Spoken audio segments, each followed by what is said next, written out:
اور کچھ آقا کریم صلی اللہ تعالی علیہ وآلہ وسلم کی ادائیں جن کو قرآن نے ذکر کیا ہے ان کے بارے میں سنا تھا۔ آج میں خاص طور سے سورہ بقرہ کے بارے میں کچھ اہم باتیں آپ تک پہنچانے کی کوشش کروں گا۔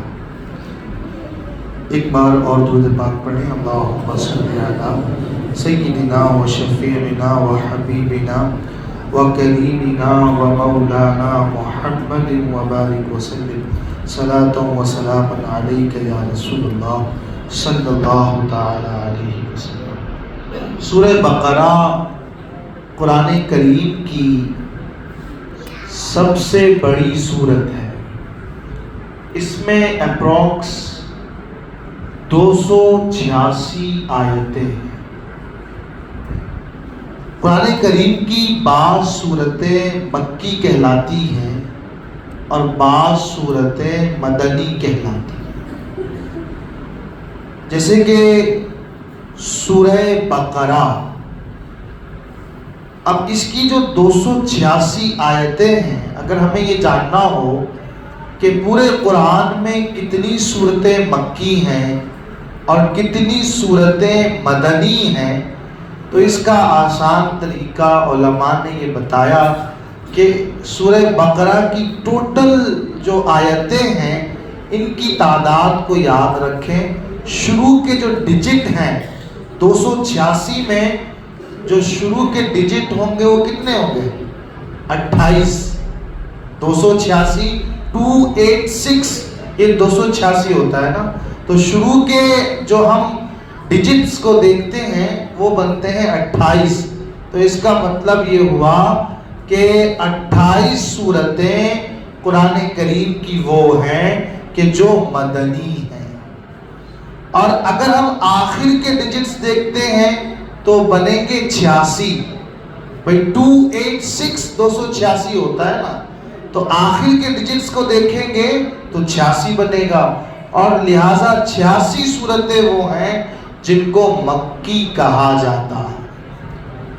اب یہ مکی اور مدنی صورتوں کو مکی کیوں کہتے ہیں، مدنی کو مدنی کیوں کہتے ہیں، اس کی الگ الگ ڈیفینیشنز علماء نے بیان فرمائی ہیں۔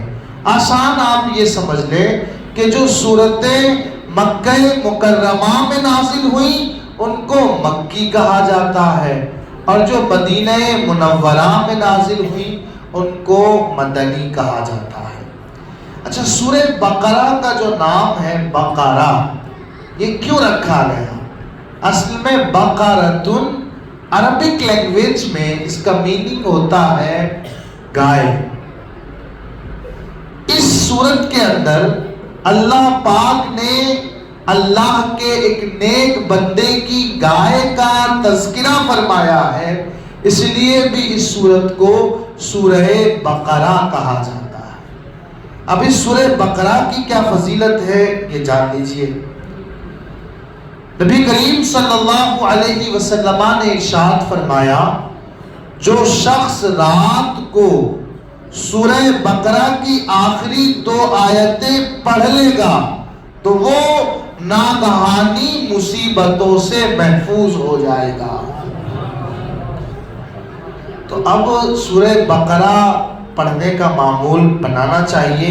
ایک جگہ پیارے آقا نے ارشاد فرمایا، شیطان اس گھر سے دور بھاگتا ہے جس گھر میں سورہ بقرہ کی تلاوت کی جاتی ہے۔ کتنی عظیم برکت ہے اور فضیلت ہے، اس لیے ممکن ہو تو خوب سورہ بقرہ کی تلاوت کیا کریں۔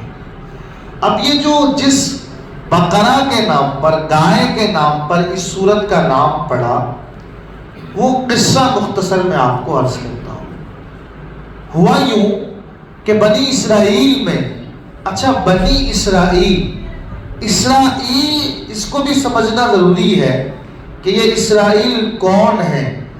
اسرائیل اصل میں یہ حضرت یعقوب علیہ السلام کا لقب ہے، اور حضرت یعقوب علیہ السلام یہ حضرت اسحاق کے بیٹے ہیں، اور حضرت ابراہیم کے پوتے ہیں۔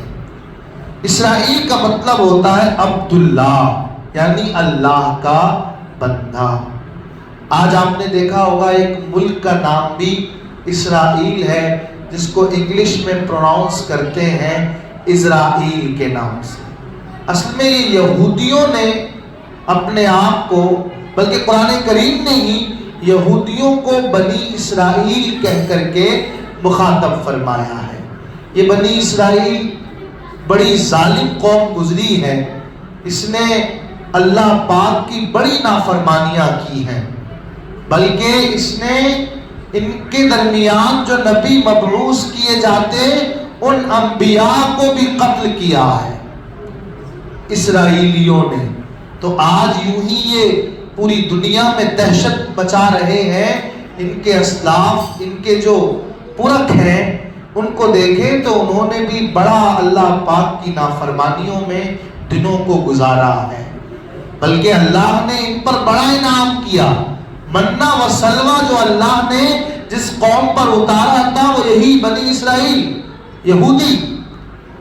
مقام تیہ میں ان کے سروں پر بادل سایہ کرتا تھا، لیکن اس کے باوجود انہوں نے اتنی نافرمانیاں کی کہ جب حضرت موسیٰ کوہ طور پر چلے گئے تو انہوں نے ایک بچڑے کو پوجنا شروع کر دیا۔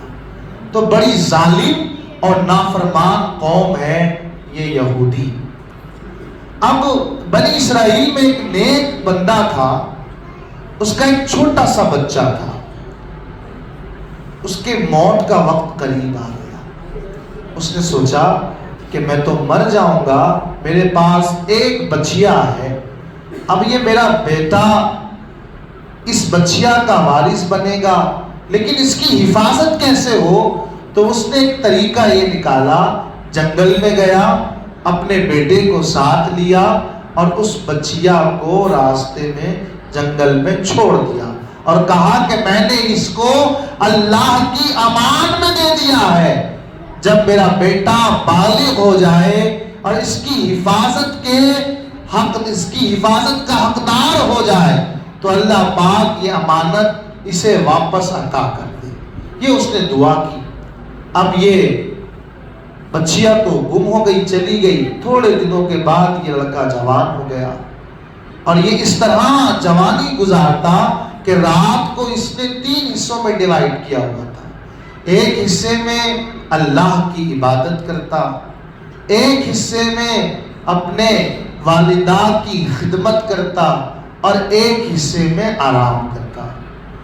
جب یہ بالکل شعور کی عمر کو پہنچ گیا تو اس کی والدہ نے کہا کہ تمہارے باپ نے تمہارے لیے ایک بچیا چھوڑی ہے، فلاں جنگل میں جا کر دعا کرو، اے ابراہیم کے رب، اے اسماعیل کے رب، مجھے میری امانت عطا کر دے۔ یہ گیا، اس نے دعا کی۔ جیسے اس نے دعا کی تو اب وہی بچیا دوڑتی ہوئی چلی آئی۔ اس کا رنگ پیلا تھا اور اس کی کھال ایسی چمکدار تھی، ایسا لگتا تھا جیسے کہ اس کی کھال سے سورج کی کرنیں نکل رہی ہیں۔ اب یہ اس بچیا کو لے کر والدہ کے پاس آیا۔ والدہ نے کہا کہ اس بچیا کو بیچ کر کے اس کی قیمت لاؤ تاکہ ہم اپنا گھر چلا سکیں، لیکن بیچتے وقت یاد رکھنا میرے مشورے کے بغیر کسی گراہک کو اس کا سودا نہیں کرنا۔ وہ گیا اور بازار میں اس کی بولی لگائی 3 درہم۔ ایک شخص نے بولی لگائی لیکن کہا کہ میں 3 درہم سے زیادہ بھی دے دوں گا، شرط یہ ہے کہ اپنی ماں سے مشورہ نہیں کرنا۔ یہ کہنے لگا کہ میں اپنی ماں کے مشورے کے بغیر اس کو 3 کیا 9 درہم میں بھی نہیں بیچوں گا۔ وہ اپنی ماں کے پاس آیا، ماں سے مشورہ کیا کہ ایک شخص ہے جو 3 درہم سے زیادہ میں اس کو خریدنا چاہتا ہے۔ ماں بھی نیک تھی، پہچان گئی کہ وہ کوئی عام نہیں ہے بلکہ اللہ کا فرشتہ ہے۔ اس سے جا کر پوچھو کہ ہم اسے کب بیچیں، کب اس کی قیمت میں نفع ہوگا؟ تو اس نے بتایا کہ ابھی تھوڑا اور رک جاؤ، حضرت موسیٰ علیہ السلام بنی اسرائیل میں سے کسی شخص کو تمہارے پاس بھیجیں گے، وہ اس بچیا کو اس کی کھال میں سونا بھر کر کے اتنی قیمت کے بدلے میں خرید لے گا۔ اب یہ تھوڑا دن ویٹ کیا، ادھر ہوا یہ کہ بنی اسرائیل میں ایک بڑا مالدار شخص تھا، پیسے کے لالچ میں اس کے 2 چچا کے لڑکوں نے اسے قتل کر دیا اور اس کی لاش کو جنگل میں پھینک دیا۔ صبح ہوئی تو اب اس کا قاتل کون معلوم نہیں ہو رہا۔ لوگ اس کی لاش کو لے کر حضرت موسیٰ کے پاس آئے۔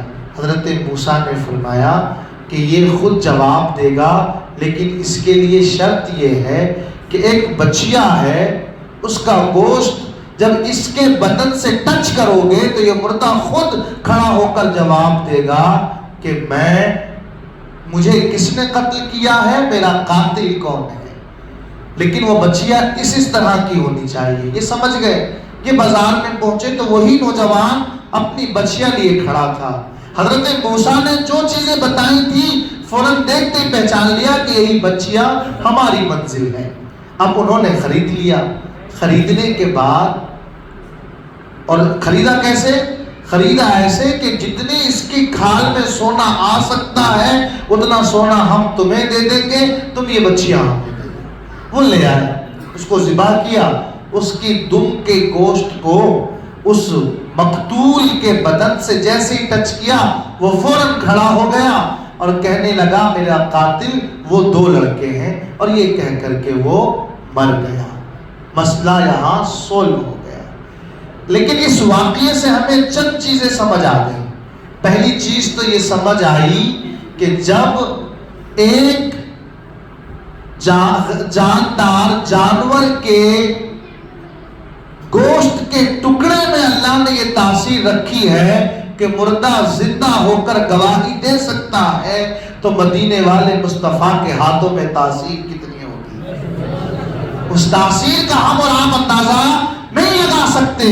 وہ چاہیں تو مردہ اپنی قبر سے کھڑا ہو کر کے آقا کریم کی نبوت کی گواہی دیتے ہیں۔ یہ قرآن کے اس واقعے سے بات سمجھ آ گئی۔ اب جو کہے کہ آقا کریم کو کوئی اختیار نہیں، وہ کچھ نہیں کر سکتے، تو مجھے بتائیں جب ایک نیک باپ کے اولاد کی بچیا کے اندر یہ طاقت اللہ نے عطا کر دی ہے، تو جن کی خاطر سب کچھ بنایا گیا ہو انہیں اللہ نے کتنی پاور سے نوازا ہوگا، ہم اور آپ اس کا اندازہ نہیں لگا سکتے۔ دوسری چیز سمجھ یہ آئی کہ اگر کوئی چیز اللہ کی امان میں دے دی جائے تو اللہ اس میں برکتیں عطا فرماتا ہے۔ اب ہمارے درمیان سے یہ رجحان ختم ہو گیا۔ پہلے جب ہمارے دادا پردادا کہیں جاتے تھے تو گھر سے باہر نکلتے وقت کہتے تھے فی امان اللہ، یعنی ہم نے تمہیں اللہ کی امان میں دے دیا ہے۔ اس لیے پہلے کئی دنوں کا سفر کر کے جب واپس آتے تو گھر ویسے ہی سرسبز و شاداب ہوتا تھا، لیکن آج حادثات ہو جاتے ہیں، چوریاں ہو جاتی ہیں۔ اس کی ایک وجہ یہ ہے کہ ہم نے یہ مبارک طریقہ چھوڑ دیا ہے۔